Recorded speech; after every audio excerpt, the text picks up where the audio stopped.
এই মহাপণ্ডিত জাতিক লৈ কথা নকবি দেই। প্ৰথম কথা জাতিক লৈ কথা নকবি, একদম চিধা কথা। Te encontré sin buscarte, sin amor.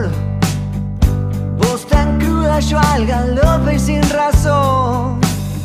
Nos fuimos hace... নমস্কাৰ বন্ধুসকল, নমস্কাৰ মোৰ জ্যেষ্ঠসকল। আজি এটা নতুন ব্লগলৈ আপোনালোক সকলোকে স্বাগতম জনাইছোঁ। আশা কৰিছোঁ আপোনালোক সকলোৱে ভালে কুশলে আছে আৰু ভগৱানৰ কৃপাত মই ভালে কুশলে আছোঁ। আজিৰ বিষয়বস্তু আলোচনা কৰিম, যিটো আলোচনা কৰিম আৰু এজন ব্যক্তিৰ সৈতে আপোনালোকক মই চিনাকি কৰি দিম, যিজন ব্যক্তি এটা জধা মূৰ্খ, জধা মাথাত মাল নাইকিয়া মানে বুলি ক'ব লাগিব। মানে আজিকালি আপোনালোকে গম পায়, এটা সামাজিক মাধ্যম খুলি আলে বালে বকিলে আজিকালি ইউটিউবাৰ হয় বা কণ্টেণ্ট ক্ৰিয়েটাৰ হয়। মানে এটা মানে ফেচবুকটো এতিয়া বৰ্তমান এটা কণ্ট্ৰভাৰ্জি। ফেচবুকটো মানে বন্ধুত্ব স্থাপন কৰিবলৈ সৃষ্টি কৰা, কিন্তু আজিকালি কণ্ট্ৰভাৰ্জি সৃষ্টি কৰিবলৈ এটা মাধ্যম হয়। গতিকে আজি এনেকুৱা এজন ব্যক্তিক মই চিনি কৰি যাওঁ, আলে বালে কথা কোৱা। প্ৰথম এই ভিডিঅ'কেইটা আপোনালোকে চাই লওক। হেল্ল' বন্ধুসকল, সেই ঘটনাটো বিক্ষম।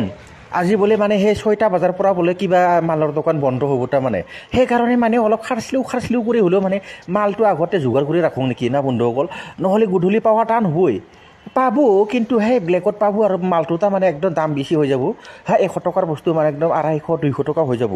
সেইকাৰণে অলপ সোনকালে যোগাৰ কৰি থৈ দিওঁ মই। বন্ধুসকল বেয়া নাপাবি আৰু আগতে।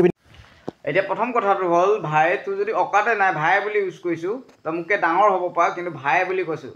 তোৰ যদি ভাই অকাতে নাই, সামাজিক মাধ্যমত আহি মদৰ দোকান বিচাৰি তোৰ ভিডিঅ' মৰা প্ৰস্তুত কৰা কোনো অধিকাৰ নাই। মই ভাবোঁ এইবিলাক অশ্লীলতা হয়, এটা মানে সমাজৰ পৰা এইটো এটা নিগেটিভ ইম্পেক্ট মানে প্ৰভাৱ সৃষ্টি হয়।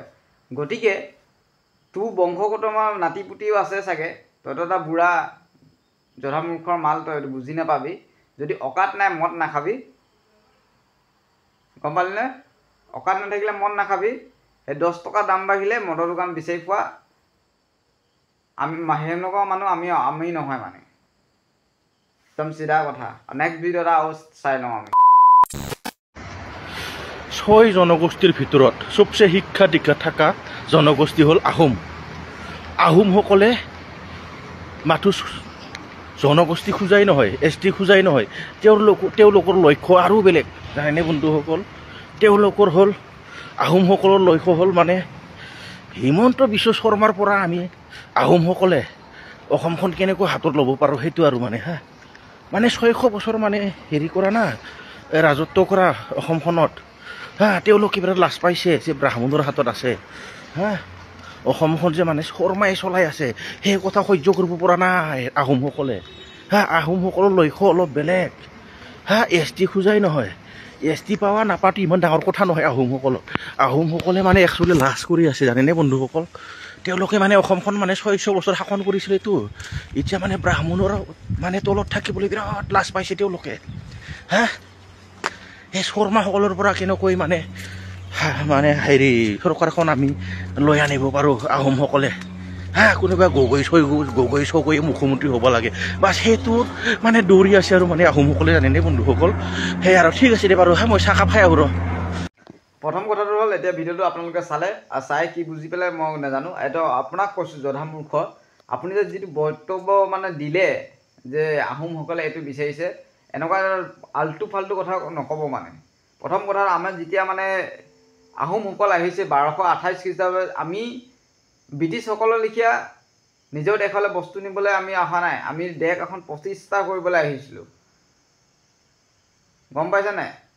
আৰু অসমত আহি আমি কোনো এটা জাতিক লৈ অপমান কৰা নাই। আমি গোটেই জাতি, আমাৰ স্বৰ্গদেউসকলৰ নীতি এটাই আছিলে, আমি গোটেই যিমান স্থানীয় বাসিন্দা সকলোকে মিলি আমি বৰ অসম গঢ়া। সেইকাৰণে আজি মোগলে 7 বাৰ যুদ্ধ কৰিও নৰ্থ ইষ্টক মানে হৰুৱাব নোৱাৰিলে।